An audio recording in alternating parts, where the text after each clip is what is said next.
Hello students, एक question पूछा गया है।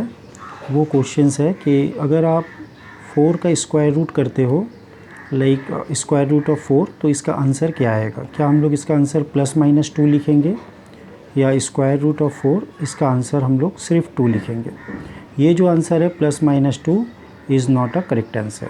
ये जो आंसर है ये करेक्ट नहीं है, इज़ नॉट करेक्ट। तो आपका ये वाला जो ऑप्शन है स्क्वायर रूट ऑफ 4 = 2, ये करेक्ट है, क्योंकि ये जो सिंबल होता है ये आपको इंडिकेट करता है positive square root, only positive square root. और अगर आप ये साइन यूज़ करते हैं तो ये होता है नेगेटिव स्क्वायर रूट। और अगर हम लोग स्क्वायर रूट की बात करें तो स्क्वायर रूट जो है ये एक फंक्शन है। इसको हम लोग इस तरीके से डिफाइन कर सकते हैं, which is equal to mod x, that is equal to x when x greater equal to 0 minus x when x less than 0। तो अगर इसके अंदर आप लिखते हैं -4 और उसको स्क्वायर करते हैं देन स्क्वायर रूट, तो you have the answer -4 mod which is equal to 4।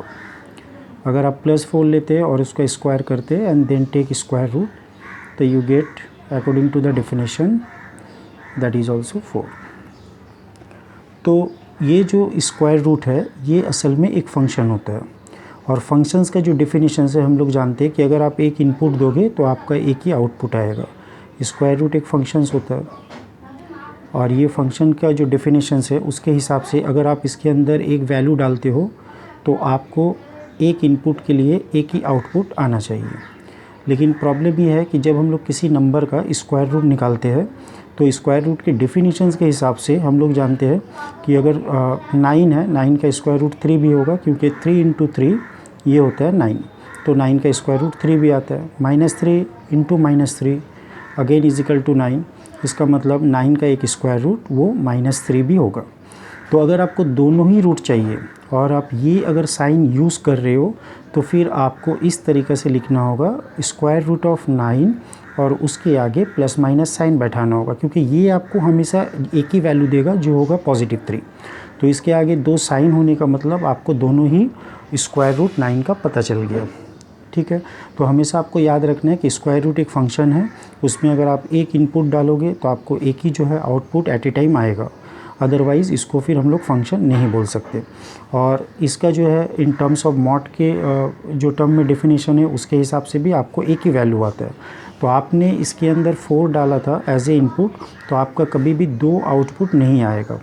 आपने एक इनपुट डाला है और वो हमेशा आपको 2 देता है according to the definition of square root. और ये जो सिंबल है ये पॉजिटिव स्क्वायर रूट के लिए यूज़ होता है और ये वाला नेगेटिव स्क्वायर रूट के लिए।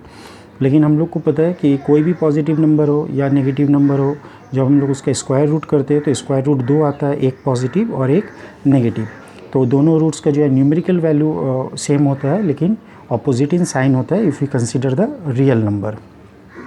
स्क्वायर रूट्स के बारे में मैं आपको थोड़ा सा और बताना चाहता हूँ कि अगर आप स्क्वायर रूट्स को एज ए फंक्शन डिफ़ाइन करते हो तो आप एक चीज़ ज़रूर देखोगे कि इसका फिर डोमेन और रेंज दोनों होगा।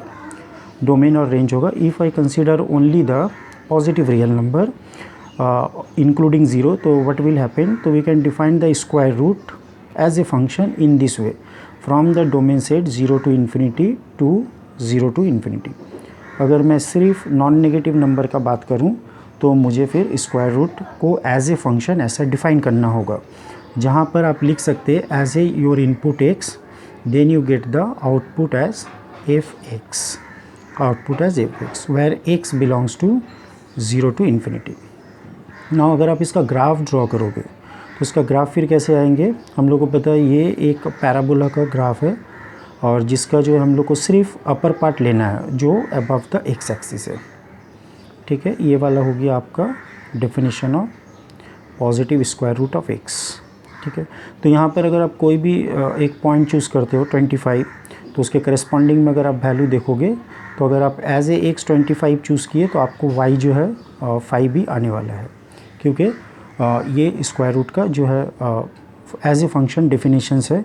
और एज ए ये फंक्शन है तो आप एक इनपुट डालोगे आपको एट ए टाइम एक ही आउटपुट फिर आ जाएगा। लेकिन अगर आपको दो जो है स्क्वायर रूट चाहिए, आप कोई भी एक पॉजिटिव नंबर लेते हो और उसको स्क्वायर रूट करना चाहते हो, तो आपको पता है 2 स्क्वायर रूट उसका आता है। तो अगर आप करते हो स्क्वायर रूट, आपको अगर चाहिए स्क्वायर रूट ऑफ एक्स, तो आपको फिर ऐसा लेना होगा positive square root of X as well as you want negative square root of X. तो आपको positive square root of X, negative square root of X दोनों को चाहिए, तो आप फिर एक साथ ये सिंबल यूज़ करिए। अगर आप ये सिंबल यूज़ नहीं करेंगे तो you are only getting the positive square roots. अच्छा, ये जो मैंने कंसेप्ट दिया आपको एज ए फंक्शन, तो यहाँ पर आप स्क्वायर रूट को और एक तरीक़ा से भी डिफ़ाइन कर सकते हैं एज ए फंक्शन। सपोज़ अगर आपके पास एक स्क्वायर है जिसका एरिया जो है 25 है, 25 स्क्वायर यूनिट, तो अगर आप इसका स्क्वायर रूट करेंगे तो स्क्वायर रूट करने से क्या आ जाएगा, आपको इसका साइड का पता चल जाएगा। अगर सपोज़ आपके पास एक बिगर स्क्वायर है और जिसका एरिया जो है आपको पता है 49 है, तो आप जैसे इनका स्क्वायर रूट करोगे तो आपको 7 पता चल जाएगा। तो that means you can define square root as a function from the area of a square to its sides. तो इस तरीक़े से भी आप डिफ़ाइन कर सकते हैं।